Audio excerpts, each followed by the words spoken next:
ایک دفعہ عمر بن عاص رضی اللہ تعالی عنہ نبی صلی اللہ علیہ وسلم نے کچھ صحابہ کو ان کے ساتھ بھیجا، ایک مہم پر روانہ کیا۔ رات کو صبح جب اٹھے نا تو ان پر غسل فرض ہو چکا تھا۔ اب اس علاقے میں شدید سردی تھی،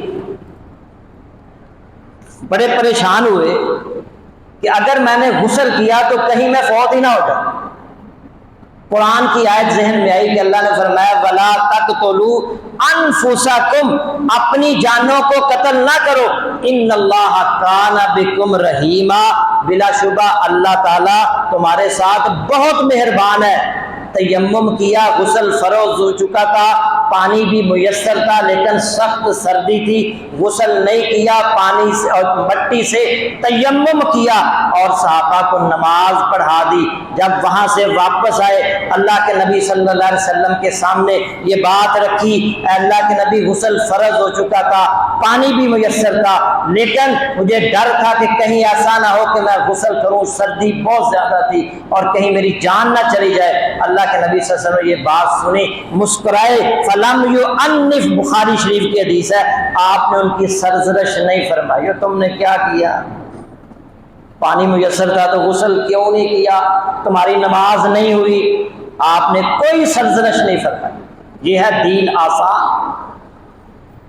پھر ہمارے لیے کتنی آسانیاں ہیں۔ سردی کا موسم آ رہا ہے، اللہ کے نبی صلی اللہ علیہ وسلم نے امت کے لیے یہ آسانی فرما دی، صبح آپ وضو کر کے موزے پہن لیتے ہیں، جرابیں پہن لیتے ہیں، تو آپ ایک دن اور ایک رات ان جرابوں پر، ان موزوں پر مسح کر سکتے ہیں۔ اور اگر آپ سفر پر گئے ہیں، مسافر آدمی 3 دن اور 3 راتیں ان موزوں اور جرابوں پر مسح کر سکتے ہیں۔ کتنی آسانی کرتی ہے ہمارے، لیکن ہمارے کچھ علماء جو ہیں لوگوں کے لیے مشکل میں ڈالتے ہیں اور نہیں جراباں سے مسح نہیں کرتے۔ اللہ کے نبی دین آسان لے کر آئے، انہوں نے مشکل بنا دیا۔ جرابوں کے بارے میں جو ہے نا وہ خود اپنی طرف سے موٹی ہونی چاہیے، چمڑے کی ہونی چاہیے، فلاں ہونی چاہیے، فلاں ہونی چاہیے۔ جب اللہ کے نبی نے فرمایا جرابوں پر مسح کرو تو کرو، یہ تو آپ نے بتایا ہی نہیں ہے کہ اتنی موٹی ہونی چاہیے، کہ باریک نہیں ہونی چاہیے۔ جرابوں پر مسح کریں، آسانی اسی کے اندر ہے، اور آسانی جو ہے دین ہمارے پاس جو ہے وہ آسان دین۔ جرابوں پر مسح کریں، موزوں پر مسح کریں۔ اور پھر پہلی امتوں کے لیے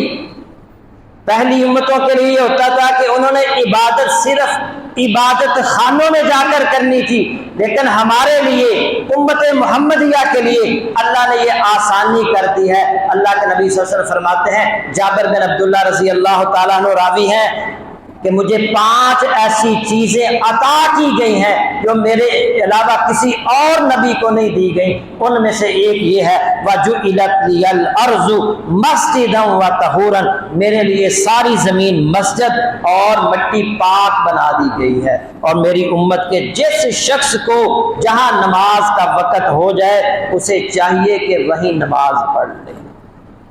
بخاری کی حدیث ہے۔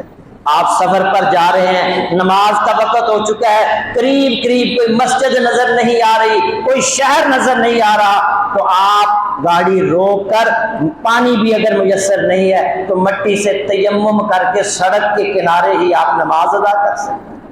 پوری زمین مسجد اللہ نے بنا دی ہے امت محمدیہ کے لیے، کتنی آسانی کر دی ہے، پوری زمین جو مٹی ہے اس کو پاک کر دیا گیا ہے۔